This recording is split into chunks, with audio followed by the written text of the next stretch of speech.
Howdy, my name is Aline Harding, and I'm one of the city producers for the Austin 48-Hour Film Project, part of the hashtag Texas 48 Strong collaboration with Dallas, Houston, and San Antonio. Today we're talking with David Vox Avila of Team Barrio Films. Now, David has been participating in the 48-Hour Film Project for 12 years. And he's participated in multiple cities each year, so he's racked up 35 48-hour film project movies under his belt. The mind boggles. I am so in awe of this man. He's also leading a set of workshops called the 48-Hour Filmmaker, and we'll be having one of those workshops this coming Wednesday at 7 p.m., I believe. So without further ado, let's meet David. So thank you for joining us. We're here with David Vox Avila, team lead for Barrio Films. And David, why don't you tell us a little bit about yourself and your background? Sure. I am a filmmaker both by night and by day. Very fortunate, certainly feel very fortunate that my day job, I actually get to write, shoot, and edit stories. I work for a big corporate company that has been around for 100+ years. People may know about it. But I came in the company. I was a designer for my whole career, and I was a filmmaker in the background. And so I got to blend the two together over time, and that's what's been exciting. And obviously, the 48-hour film competition allowed me to now stretch more into the narrative format. And not that that you don't get to do that on the corporate side, you do, but it's different. It's different. But Yeah. but I've been a creative, a designer, filmmaker, photographer for a long time, and it's what I do by trade. So been on the creative industry for a long time. And then I've also taught. I taught for 20 years visual communication design at Austin Community College. So I taught young designers with minds full of mush, and I would get them prepared for the industry. But I've had a long, great career in agency, interactive media, and software, and as a designer, filmmaker, photographer. So a lot of fun, creative stuff. So very blessed, fortunate to have a career that I've had. Very cool. And how long have you been participating in the 48-Hour Film Project? Well, I finally got it down, and so it's been 12 years. Wow. The first film, because I went back and I now got my specific list, but 12 years ago, here in Austin, heard about it, got excited about it, didn't know what I was doing, and went out and competed. Got a bunch of friends, so had tons of friends, and talking about the first one is always a lot of fun because, I had no clue what I was doing and no clue what it was about. But we had a lot of fun, and I almost didn't sleep for 48 hours on that one. I learned my lesson the first time. Don't do that. Get to sleep. And if I recall correctly, in a more recent competition, you managed to get it down in what, 8 hours? Yes. So it was, so this was right before COVID. It finally kind of came together, and it was really a couple of things that fell into place, and then it hit, and the right, having the right people was part of that, the right actors, Right. A group of actors. So all that came together, and we literally, like I said, I have it. It's on social media there. I'm posting eating pancakes at Kirby Lane at 3 a.m, and we were, the film is the cinematography is in the can, and so of course just editing. So that was quite a thrill, and had a great movie. I think we won some award for that, but either way, we had a great time, and everybody was pleased with the story, and that really started a chain reaction to other things that started to fall into place for me, with what I call now my secret sauce. So fun stuff. Very cool. And so you participate in more cities than just Austin. How many, what other cities do you participate in? Yeah, so I've competed in Austin, San Antonio, and then Atlanta and LA. Went out to LA, and that was the first time I went out to LA because I have a cousin who's out there who's a filmmaker, an Emmy award-winning filmmaker, and he had connections up the wazoo. Actually, one of the guys in our film was on Captain America, and we were actually going to get Lou Ferrigno. He was on deck, but then at the last moment we couldn't. But we had the actors on that 48. You can IMDb them, and they are on all kind of stuff. So it was a lot of fun. But yeah, What was the name of that film? that was gosh. I remember the first line. It's a beautiful day. It was called Beautiful Day. Great little film. And I was on that one. I actually was the writer and the editor on it. My relative was the director and producer, director, cinematographer. So I got to also do audio on that one. But I was a writer and editor, along with another incredible editor who's working in Hollywood now. So a lot of fun. And then, I guess, it was Austin, but when I got to work with Dale, we did that sci-fi one. Yes. Yeah. So it was really cool. Dale, great guy. I mean, a very, a well, versed filmmaker himself, and in the sci-fi, that's his thing. Oh yeah. Sci-fi. Yeah. Oh So yeah. it was a lot of fun to work. I have never met him in person. We got to talk on the phone and WebEx or whatever it was. Yeah. Yeah, he and TL came to town for the next sci-fi one. I don't remember if they were at the screenings, but they actually came into town and connected with a lady and her husband who had a space outside of town, so they could use that for their location. And once again, that they had some incredible special effects. One of these days I'm going to get Dale to give us his secrets on that. Yeah.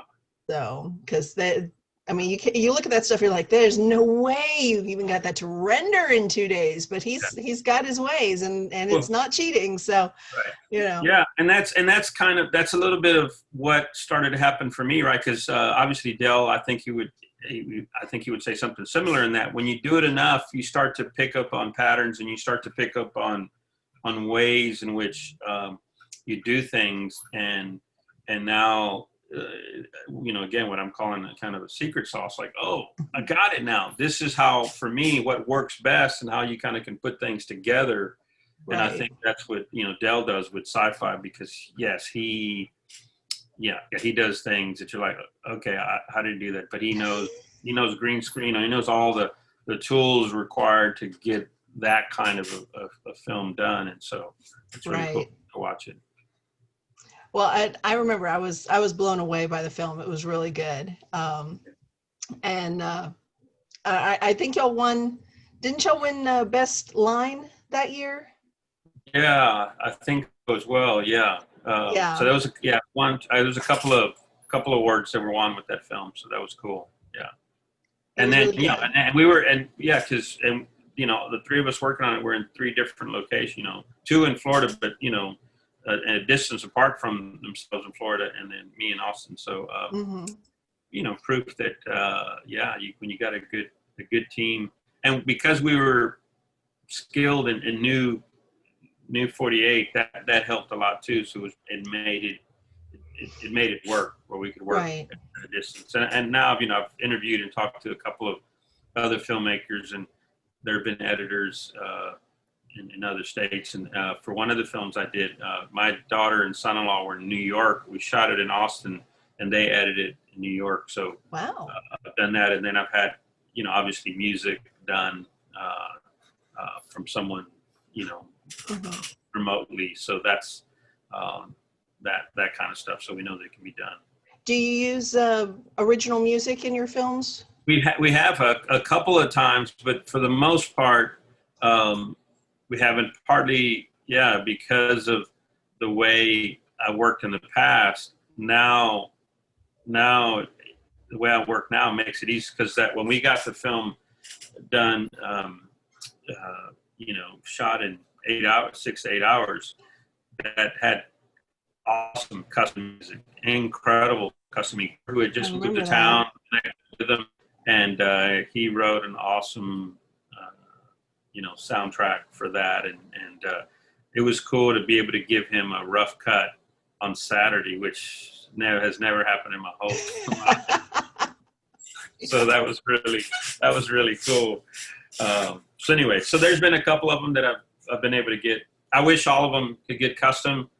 And it's certain composers as well. Like, most composers want to see the whole thing, and we're like, so would I, but 40 days. You're not gonna have time for that. Yeah, ain't nobody got time for that. So yeah, that's the other thing. Working with the right composers who can work with you and be flexible. But yeah, those are the kind of things that, I argue that it's I remember when I read the book, many people may know the reference, but Malcolm Gladwell's 10,000 hour rule. In Malcolm Gladwell's book, right, he states that in order for you to master something, you need to clock in 10,000 hours. Right. And so I think I've clocked in those 10,000 hours of working on 48s now after 12 years. And so I think now those things kind of click. So things like, if I wanted, so looking forward to this one coming up here in October, love to get some custom music. And I know for that to happen, certain things have to fall into place. Right. But yeah, so I've used it for some. I wish I could have used it for everyone, but I use some great music services, Artlist, right. Music Bed, stuff like that. Cool. Yeah. Have you ever used many elaborate costumes or anything like that, or makeup, special effects? Yeah, I mean, obviously, early on we would do a couple of things, but no, I've never been a makeup person. I mean, we've had makeup, but not like for sci-fi or anything like that. Not that I would. I just know that, especially after the first 5 years, I started shrinking the crew smaller and smaller and smaller, because I knew for me that's just what worked, and it just create for someone to do it for 12 years, you have to, these are, if I want to enjoy it and not be completely stressed, because you work a full-time job, and then now you're going to get a full-time job on the weekend. Right. Because you clock in a whole week in a weekend, right? 48 hours. Exactly. Because you clocked in a whole week in just 2-3 days. So I learned that as I shrunk it down, then I knew that is a process of elimination. Although I would love to team up with someone who then we could work well together. And that's one of the keys is find people that you guys work well together. Certainly I've worked with some very creative individuals, but not all creative individuals can work well together. True. And so it's not a knock on those creative individuals. It's just saying that some people, they just don't work well together. Right. Everybody's process is different. And that's one of the things I tell people about the 48, is that this is a great way to find out if your process melds well with somebody else's process. Right. And who, and on top of that, who can you count on to be there, when the rubber hits the road, et cetera. It's a great way to find out what you're capable of and what other people that you may be depending on are capable of as well. So. Yeah, no, absolutely. And that's definitely a key. And that's part of that secret sauce is finding individuals that you can work with. And I know that I got to interview one of the judges for the Filmapalooza, just to kind of take, right. And that was, I just said, what are some of the, and obviously you can't, he just kind of gave he gave some insight into the films that he thought, some of the patterns of some of the films that he thought, were winners. And part of those patterns are teams that have worked together in the past, and and work well together. And so, Mm-hmm. and obviously that's for me, again, what really is, because for me it really is an opportunity to network and to connect with um, other really cool creative people, actors, Right. composers, other filmmakers, and and yeah, I'll know, you'll know after a 48 whether you want to work again with that individual. and Yes. so that's important, and it's not necessarily personal. You just know, like, yeah, I'd rather have a smooth set, and a process, than, because no one's, you're there to have fun, and you're hopefully there Right. to create a great story that can go on and a lot of people can see, and you know and to make it bigger than it has to be on a set. It's like there's yeah, that's just one of those things that you can save yourself a lot of heartache by working with really good people that just you got some nice True. synchronicity. So it's good stuff. Where do you usually cast your films from? How do you usually find your cast? Yeah, it's uh, obviously now social media is the way to do it for me. In the past, there used to be the Short Film Texas website. I don't know if it had stopped working for a while, or I'm it gonna kind look of that up. stopped. Yeah, but so there would be, I would go on the websites and put names, and that's how I found some longtime actors that I have now, like my good friend Gabe, that now he's done I don't know how many movies with me. Mm-hmm. That's how I found another good friend who is actually is an incredible actor. Worked in L.A. for a long time, and he had him in a lot of the films. And but now, through Facebook groups is the uh, primary way in which I've connected. And now I have enough actor friends that if they know that I'm doing another film, that they've always been really generous. Hey, love to get a part, and they know the drill. We don't Right. know what we're writing yet. We don't know what we're doing yet. But and as long as they know, and they know that the friends that I've worked with, and now I always do my best to try to get everyone a significant part, and that's always hard to do because when you have really good actor friends, everyone who doesn't want the key role, who doesn't want Right. and that is another part of that winning recipe for me is you really try to you want to give the actors uh, roles, scenes that they really, because they're taking of their time on a Saturday. Most time we shoot on a Saturday. You know, Right. to volunteer and be part of this process. So the best thing I can do is try to give them something that they can throw themselves 100%. It's a role or a scene or something that they really find value in, and so I try really hard to do that for all the actors, and that's why too I limit. I know now that the best things that I've enjoyed doing and that I've been able to produce, it's when it's about two or three actors. Obviously, there Mm-hmm. may be some incidental individuals, but at least I know two actors, they can really then get a significant part. The rest will get, they'll come in for a scene and walk out. Uh, Right. those are for the extras. I'll get friends, relatives, or anyone who now just wants a 10 seconds of glory, and they get to come in and come out. There you go. I just looked it up. Yeah, apparently the website is shut down, Short Film Texas. Yeah. That's really too bad. Yeah, I used to be really. I mean, I would get a lot of great leads from there in the past, early on. Hmm. So, yeah. That's too bad. Now it says here that you're looking for an assistant for your Hmm. team this year. Yeah, What capacity? assistant editor. Because what usually, and I mean, like I said, and I've had some in the past, but it'd be great to get an assistant editor. That way, while we're shooting, they're dumping stuff on the drive and starting to get stuff going as fast as we can. because that really is the key for me. The story that gets edited is the real story. Mm-hmm.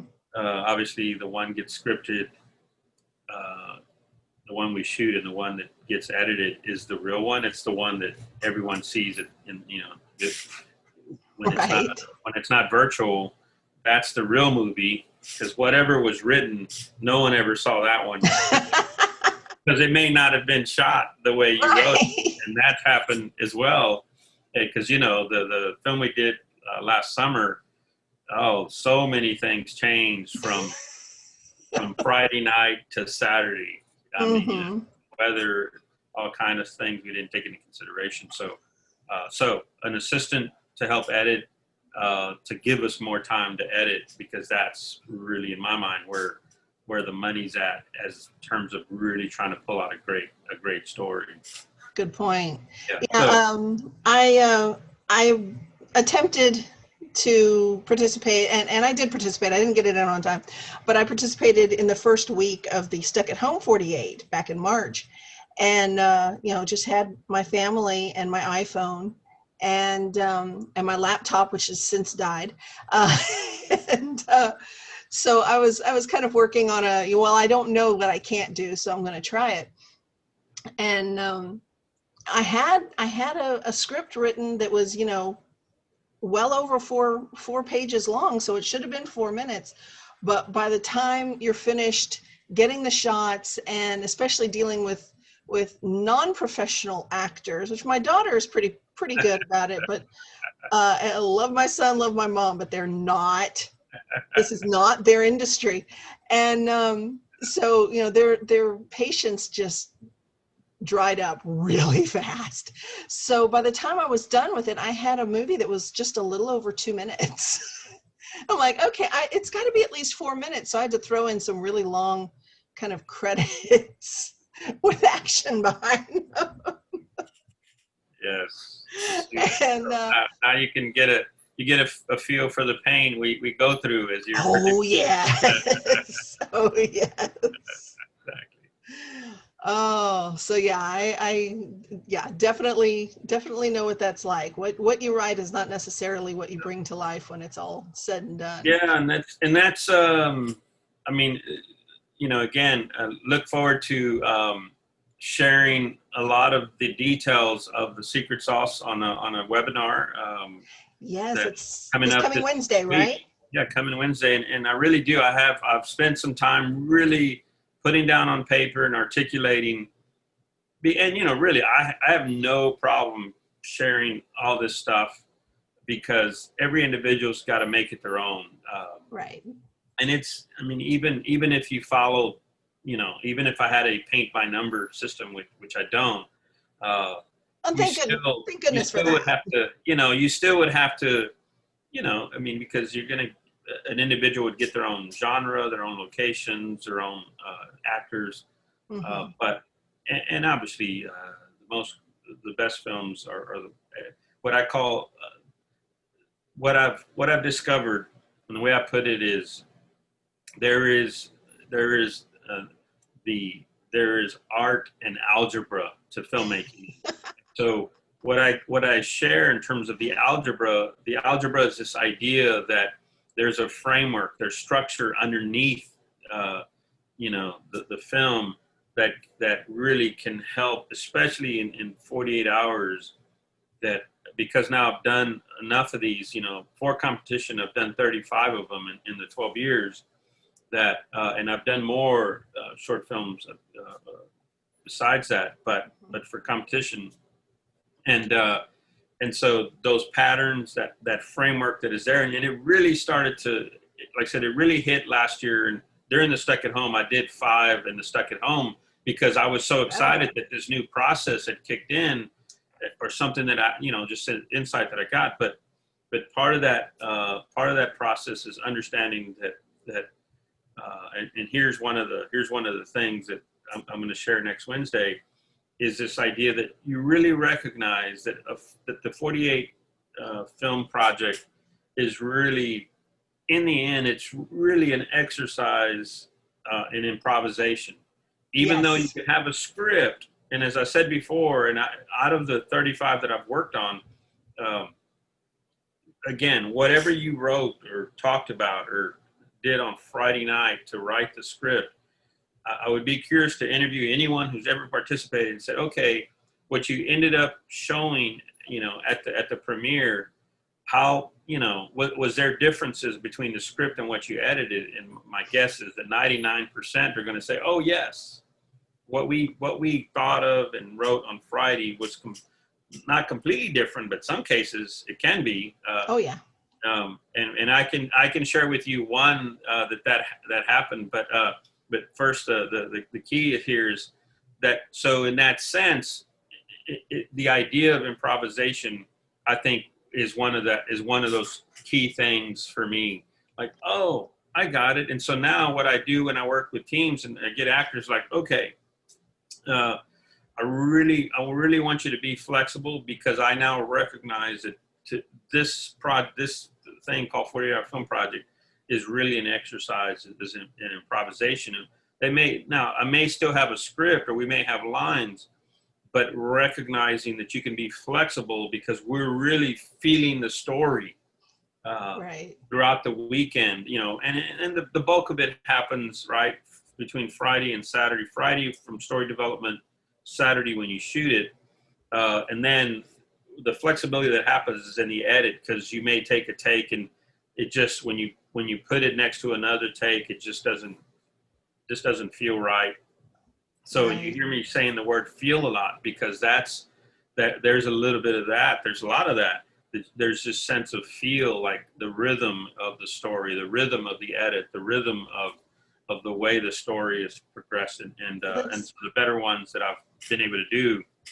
That's the one thing that'll keep the machines from taking all the jobs, is that the really artistic, creative fields, still you have to have emotion, you have to have a soul, you have to have that spark that so far no one's figured out how to give to machines. Yeah, well, and that's kind of what I mean now by the art and algebra of filmmaking, because you need that algebra, you need that framework that helps to set some.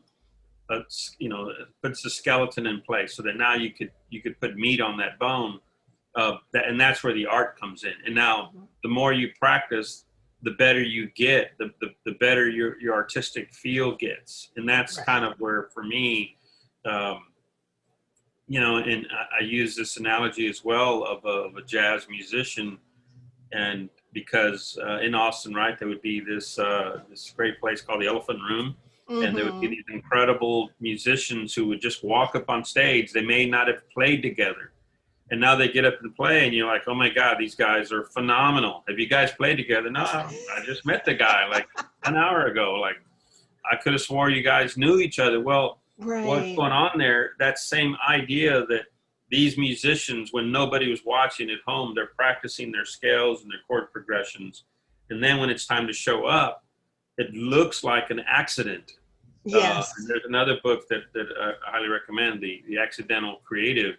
So it looks like an accident, but what's really gone on is that it's like when nobody was watching, you were doing the exercises that now got you ready for this weekend. So a 48-hour project begins well before the weekend. If all you do is show up for that weekend, then you're gonna have a crappy story. You're gonna have a crappy, production, all the other stuff. So really, for this project in October, I'm already on it mentally. I'm already working.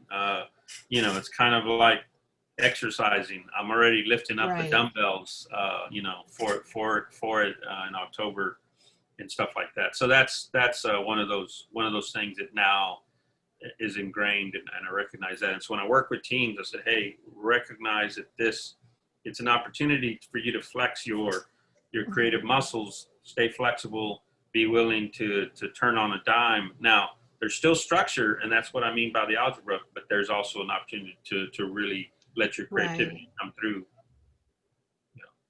Very cool. Can you tell us a little bit about the equipment and the software that you prefer to use? Yeah, and that's changed a lot over the years. I've got tons of cameras, tons of gear. I've got gimbals and slides and lenses, and I mean that whole shelf there's full of lenses. But what the point on that is key is story is key, and so what you use, it all depends on the story. But I have used what I like to use now is really a camera that as the story develops, but actually I take to actually sometimes approach a story like a recent story, the one that we just participated in, the Global Film Challenge that Yes. I knew it was pandemic. I knew that it was gonna be myself and one actor, like because I knew I was gonna limit, contact to a lot of folks, and we're gonna, try to make this as COVID avoiding as possible. So I knew I just used a GoPro, and I got a new GoPro. And my point about that is sometimes I go into a project knowing, okay, I'm going to give myself these parameters, and that helps. And now I know I'm limiting my palette, and then I'll run with it, and that helps eliminate a lot of things. And so the story, that's also part of like how do you come up with ideas, how you come up with stories. And I think giving yourself limitations sometimes can actually be very freeing in one way, because it happens anyway. It's like, the actors that I know I have it. So like my good friend that I knew, okay, here's the actor that I have. And it was what kind of type of character does he look like? So if I were an actor, and just the way I physically look, what kind of roles would be natural to the look and feel? That same idea happens with a camera. And I knew if I have a GoPro and I have it handheld, it can have this kind of documentary feel. And so that's how I determine what gear I use. So, but going back to the specifics, I've shot 48-hour films on a GoPro. I have a $10,000 camera. It used to be $10,000, but a cinema Panasonic EVA1 with the whole rig, and I've shot a couple of films with that. Fuji XT3, Sony A7S2, a lot of Canon stuff, so just across the board, Sony, Canons, Fuji, Panasonic. Cool. I'm sure I left off another brand, but I work with all of those cameras. But again, the key, story's king, and then I just, whatever the story is, I know that certain cameras lend themselves, like the size of them, because a big camera, now know that's not quite as. What I love about the GoPro, like with the last film we shot with my good friend, the Todd Baddington story, the GoPro was awesome because one of the cool shots, we had a lot of fun, is, and GoPro, you can throw it underwater, you can do whatever you want. Well, the camera, I just have it at the bottom of the sink, and I just wash your face. And he was like worried, but the camera's gonna go away. Like, don't worry, it's waterproof. So it was like, okay, that's cool. So I get this cool shot that you could never get with my big cinema camera that's this size. The GoPros, I just put it at the bottom of the sink and I wash your face. And he was like, oh, that's cool.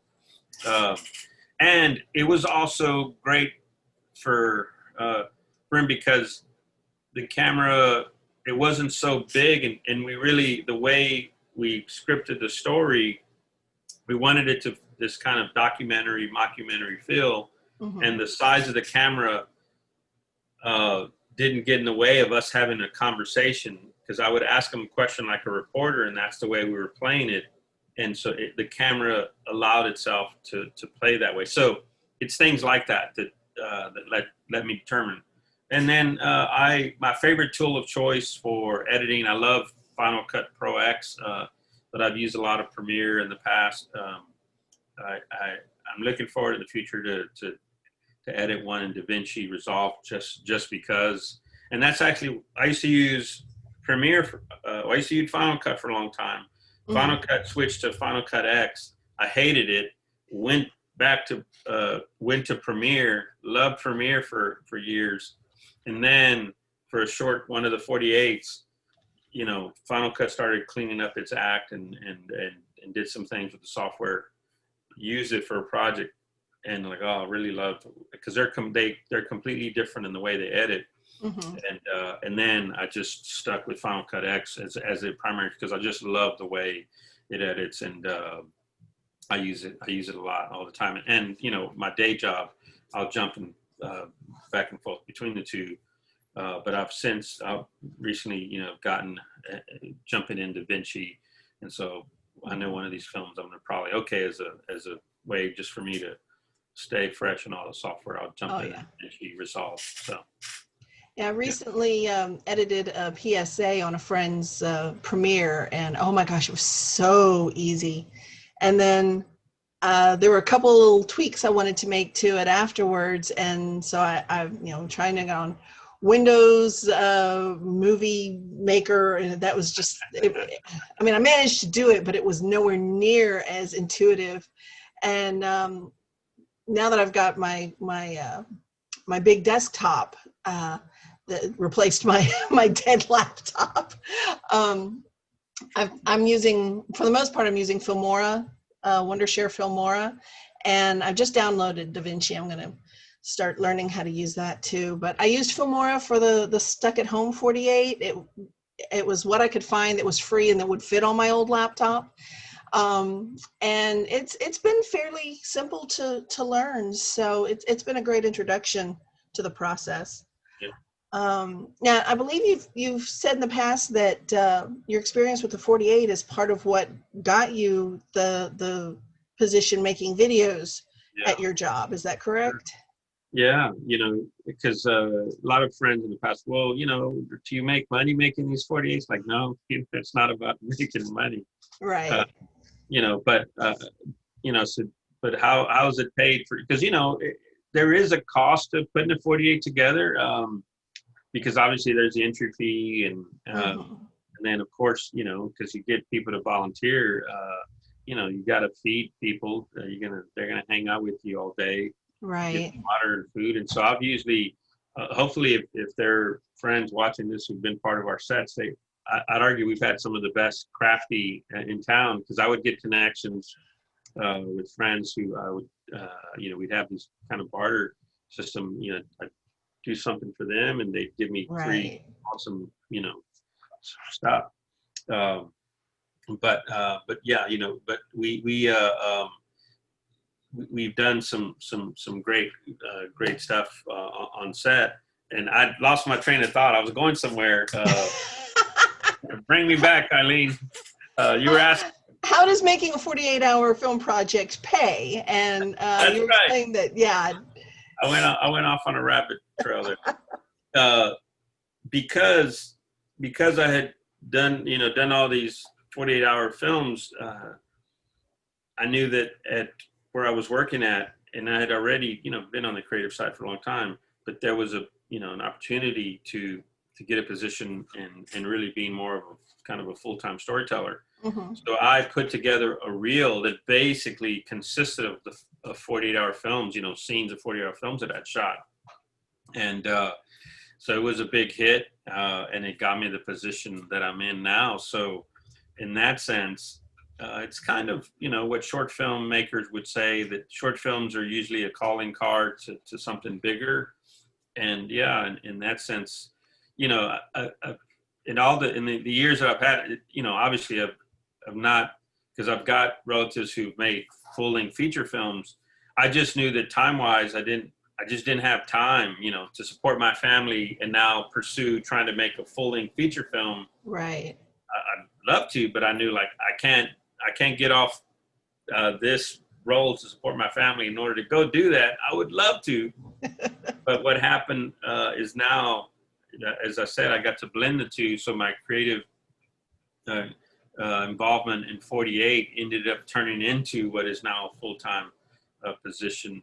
And that was really cool. So yeah, in that sense, yeah, it paid off. And it's also made me a better storyteller as a result. That's something that I would argue, if you participate. Now, it's not the there's, you know, the good, the bad, and the ugly of 48-hour films. Oh yeah. And the ugly can sometimes be is just that, yeah, you know, you just come out with terrible stories. It's like, look, let's just be frank. I have never felt how long 7 minutes feels than when you're at a 48-hour showing. You just don't want that to be your film. Like, oh my God, I want to hide. That's not me, you know. And especially when you be like, all right, all the filmmakers come up there, like, I'll stay right here. I'm good. You know? But you know, so I've been very proud of the films we pulled together. But yes, the 48 has really benefited me on a personal level, and it's made me a better storyteller. So yeah, it's a great, Yeah. great. And your films consistently make the top 10. Well, I won't say every time because I mean, but you know that's a statement to your quality, because we switch out the judges every time, so it's not the same judges. There's no favoritism or anything, but your films consistently make the top 10 when they come in on time and everything. And Yeah, so no, and that's yeah, I agree. Yeah, not everyone has, but and it's been enough where, you know, I've been, and I said the ones I've done in Atlanta and in LA, we made it. And I remember when I first went to LA, and they were at the time in Austin, the biggest one we were in. I think it hit, I don't know, at that time 30, maybe 38. Well, I go to LA for the first time, and it was there were, you know, 38 teams. So in LA there were, I want to say there were, I think it was 99 teams or 102, and I was just like the pickup. So when you went to the pickup, and you know, they had this venue, and it was just wall to wall. And obviously there's the film schools there, so yeah. and there was all these actors who want to get something free for their reel, so it was incredible. And so to place top 10 there, to me was awesome. Just being able to, our film made top 10 there, because it was some stiff competition. Yeah, I think LA had somewhere around 180 teams last year. Wow. Paris, France, LA and Paris were neck and neck for biggest 48 city for a long time. And they were both right around 175, 180 teams. And then out of nowhere, Mexico City came and blew them all the way. I think they had over 200 teams last year. Yeah. So, well, you know, and yeah, there's so I have seen that on that the 48 obviously has grown, and you know, we would argue that technology has helped a lot there, right? yeah. Software, hardware, you know, you can, like I said, the GoPro that I use in the last film, I bought it at Costco, and I was like, oh, great. Like, so I made a film from something I had literally just bought a week before at Costco, and I knew, like, I'm going to shoot this next film with the GoPro. And so that, and, you know, so you could, and Filmora is yeah, DaVinci's free. Mm-hmm. So you could, and really, I've shot a film with my iPhone, because there was one of, like, I'm just going to shoot the whole thing in my iPhone. So there have been times that I've given myself, you know, again, these parameters, and shoot with your phone, edit with DaVinci that's free, and anyone can now, you know, but again, story is king, and right. And then, you know, sound is so important. I know we hadn't talked about that. And well, why don't you give us some advice on sound? Because I know that's probably my biggest problem whenever I'm filming anything. Yeah, and you would know more than anyone else that when you sit at a 48-hour premiere, you know, we all know it doesn't matter how great your image may look, but if you miss it on the sound, you're just going to lose the audience right away. Mm-hmm. Especially kind of the high, if it's not level, the high, the low, it's too low one side, is too high on the other, or it's too noisy. And so yeah, getting sound right for these is just as important as shooting the video. You could almost watch it in pitch black as long as the sound was good, because you would hear the story, you know, right. As opposed to it's beautiful imagery and there's no sound, like what's going on with this movie.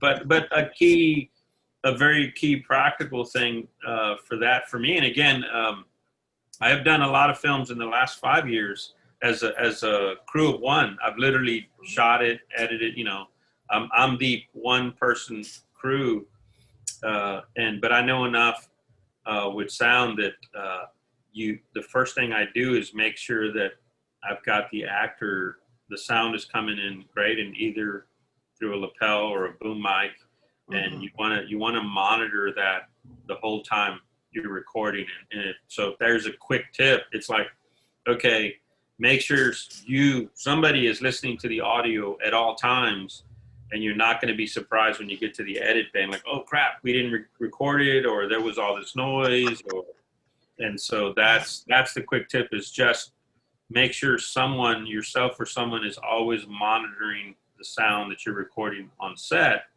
You're gonna be so happy when you go to the edit bay, because there's been enough times that, and I've done everything wrong. I've recorded without the audio on. You know, thank God there was 2 cameras in that scenario, or I had another recorder, and that would be the other is get a second recorder just to record.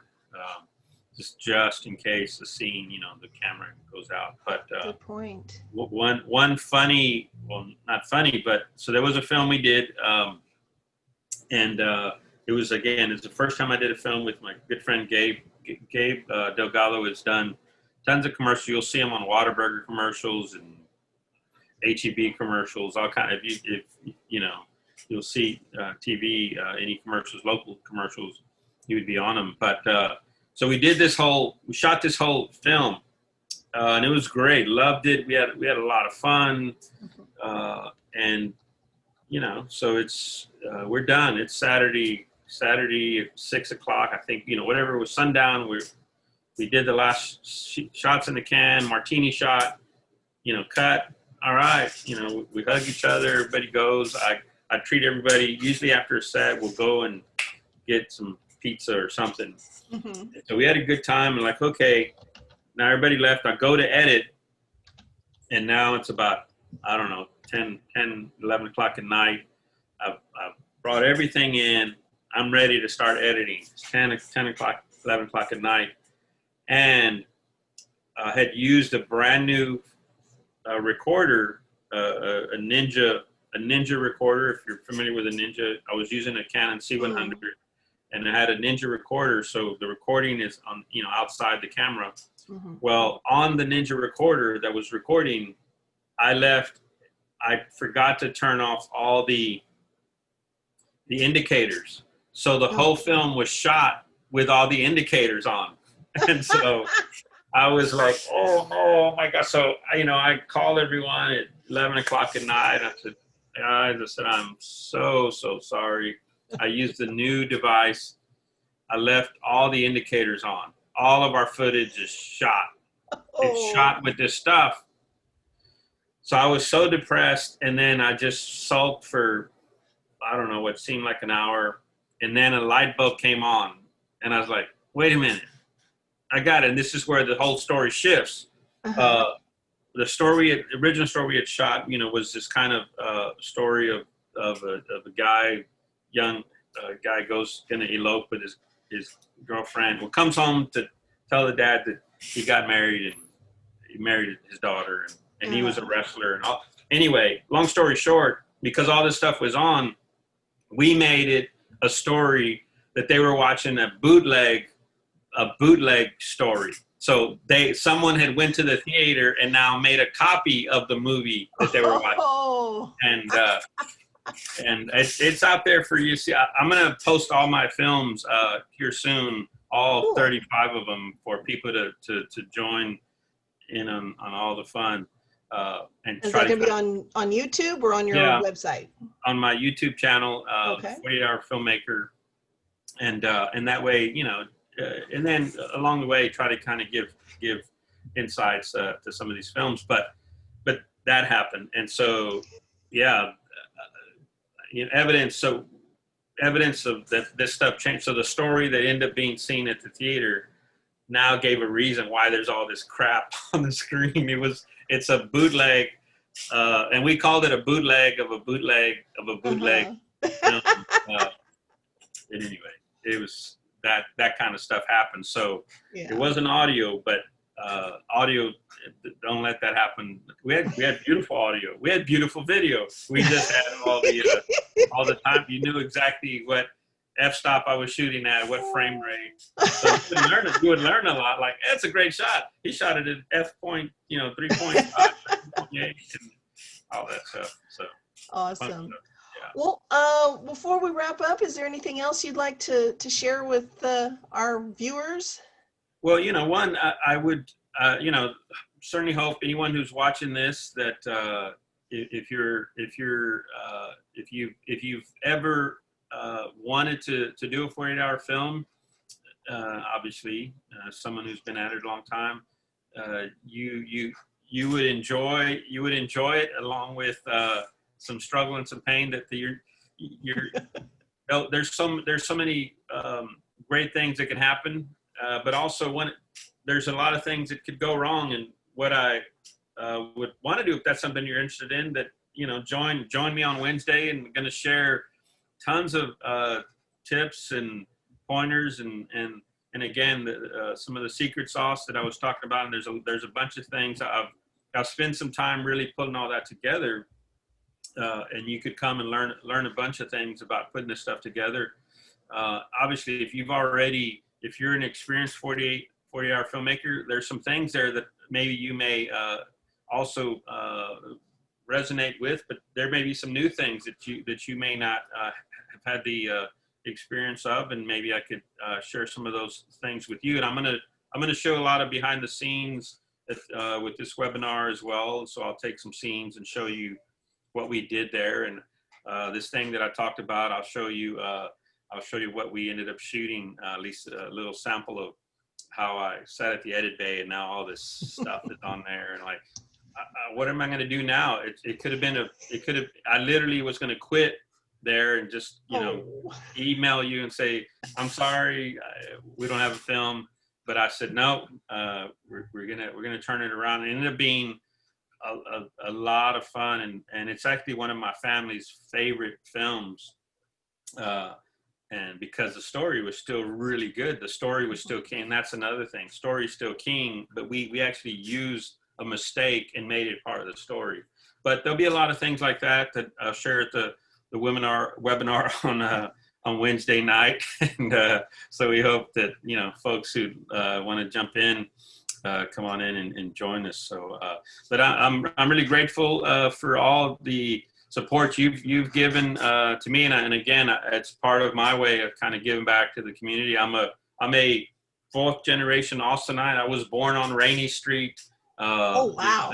This city, yeah. The house that I was born is still there. It's a club, but the structure is still there. But grew up in the old original East Austin, and but yeah, love Austin, and I'm really glad to be part of this 48-hour film project, and look forward to many more. We'll see how many more I can attach on.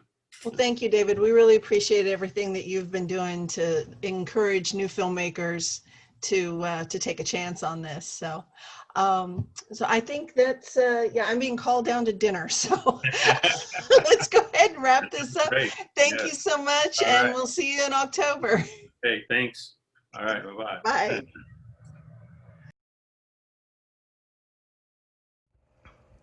Thank you for watching. If you'd like to know more about the 48-hour film project, just follow the links in the description below and find out how to register your team, join a team, or attend a virtual event or screening. Feel free to comment with any questions you have for us, for our team, or for future teams, and we'll pass those along and try to keep them in mind for future interviews. Y'all stay safe out there, and we'll see you in October.